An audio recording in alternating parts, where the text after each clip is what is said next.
Does it bother you that God wants to bring Donald Trump, Nancy Pelosi, Adolf Hitler, and all of the people who disagree with your particular religious or political T-shirt all home with him?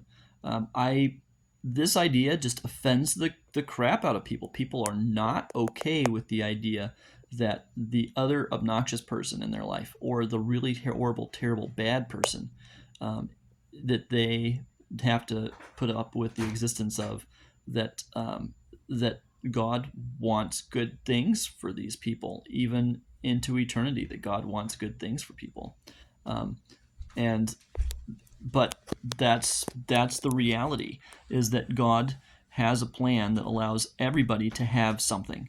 It may not be the same something, because ultimately what determines the difference of where we end up in life after this life has to do with whether we allow God to help us, whether we let Him intervene in our lives, whether we are willing to go to Him.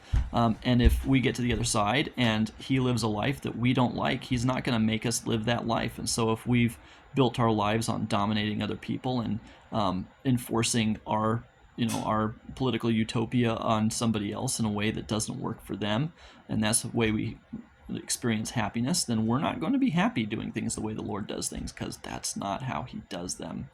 Um, and ultimately, the things that tick the Lord off, the things that keep us from progressing, have to do with not going to Him and letting Him help us, and trying to keep other people out of heaven.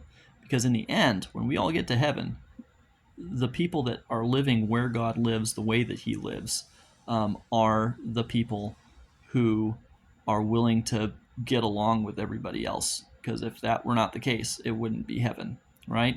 Um, and I want to be clear, right? Like, there is accountability for the things that we do that are wrong, and there is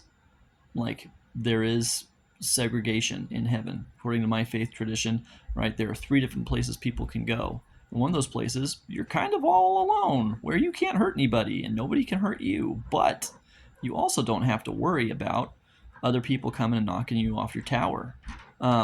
The Lord gives each one of us what we really want in the end, after we have gotten our act together and had the experience that we needed to do that, and after we've repented, and after we've paid the piper for all the things that we weren't willing to let Jesus Christ take away from us.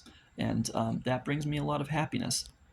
But it is an idea that requires some adjustment to be okay with.